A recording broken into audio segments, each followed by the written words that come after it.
I'm Pastor Steve, and I want to continue to work on the question of how to help a person who is teetering on the brink of a crisis.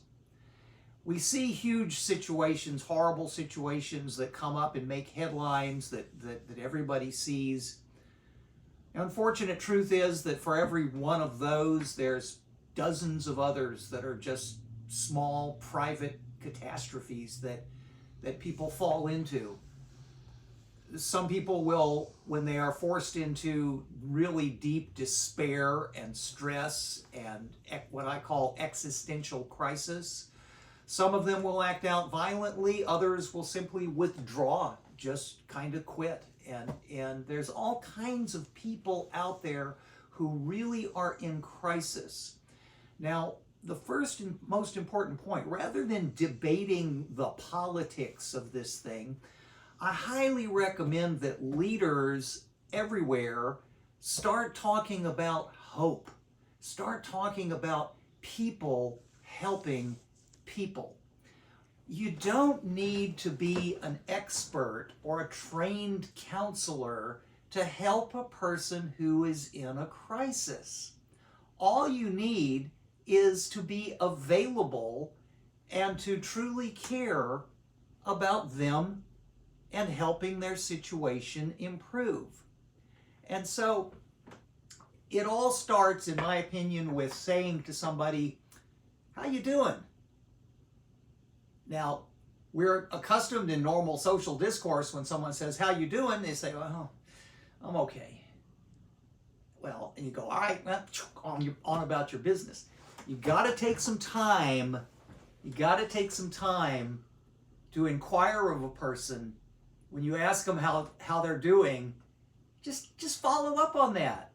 Take a few minutes and listen to them and find out how they really are doing.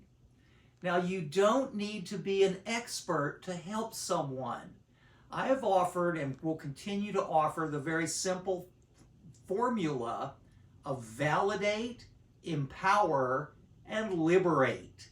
Now, validating a person doesn't mean you validate their conduct.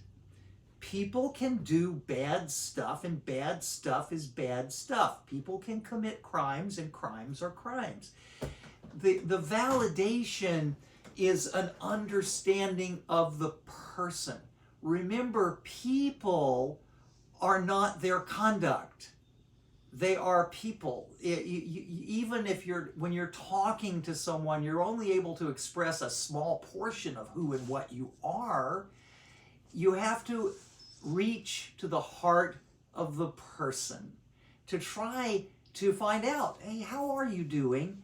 And to try to speak to them in a way that validates what they're going through. The basic simple idea there is that if I were in your skin, if I were seeing the world through your eyes, I'd be feeling and thinking what you're feeling and thinking. You're basically saying, hey, I get it. I understand. And then after you've done that, you can just simply find out, let's talk about what's wrong, what's going on, what's really bothering you. Just ask them. And it's okay to talk to someone about this stuff. You're not gonna do any harm.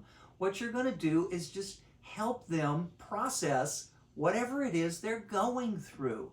So I recommend you make a list. I think the list making thing I've always found has helped tremendously about what are the grievances. You know, what is the thing that happened that's really got you upset? And then when you make that list of grievances, you just take a look at it and try to figure out, well, what is there on this list that we can really help you deal with? What can we get done? What can we do to improve the circumstances and conditions of your life? How will that work. And then, even as you will often find, the problems a person's facing, some of those problems are going to be huge, catastrophic things that you just can't really do anything about. Those problems have to be accepted. Those realities, the person, if someone has died and you have this horrible loss of losing them, or an injury or accident that has occurred, you can't undo what is done. You can only accept that what happened. The key is to lessen the load by helping the person manage the issues that are manageable, to change what they're able to change. Because sometimes a little bit of improvement at the bottom percolates up to really positive changes at the top, and so the person can just continue to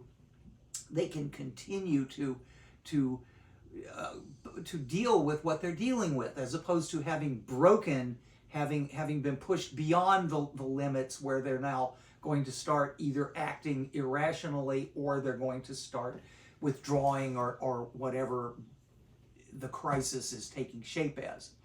So the next thing then is to liberate. The empowerment is a matter of saying, hey, you know what? You have choices. You have things you can do, really do now, to make it better. Liberation is to help them avail themselves of those choices. Take those steps. Go in the right direction. Let's make some decisions here. They're going to be decisions that are going to help you make better choices. So the liberation part is the being free part. It's saying, you know what? You're no longer bound. Because see, that's the issue with the person in the crisis. They're in the crisis that they've been thinking about the same thing over and over again. They're determined to take a certain terrible course of action. And then you basically get them to the point where they can say, hey, you know what? I really do have some other choices. There are some other things I can do. And then they follow through on that. And now you have successfully helped that person through that crisis. One more thing to remember in the For What It's Worth department, in talking with people about how they're doing and in crisis intervention with them, I find a rule of thumb that I keep in my own head is always let the substance abuse rise to the top. If they're trying to manage their stress by abusing substances, by drinking and drugging, which is really, really, really common, I always put that kind of up at the top of the things that we can change, because the drinking and drugging doesn't really help the stress. It generally exacerbates the stress. They try to self-medicate a little bit with this or that, but it doesn't really help. And so I try to encourage, hey, let's take a break from that for a little bit. Let's back off a little bit from that, because it's not what's going to help you get where you got to go. So I always put that at the top of the list of things that need to be changed. So I'm Pastor Steve. I appreciate your watching this. I hope you can share this stuff out. I want to try to get this basic thing out. I get very, it's annoying to me, all the folks saying, well, thoughts and prayers, thoughts and prayers, thoughts and prayers. I think we need to move beyond thoughts and prayers to taking steps to help people, not to fall into the political divide. That's just uselessness. That's a waste of time. Try to do what we can do to help people. That's the bottom line. Take a look at my website. There's other materials there that may be of use. Thank you for watching. Look at pastorsteve.faith.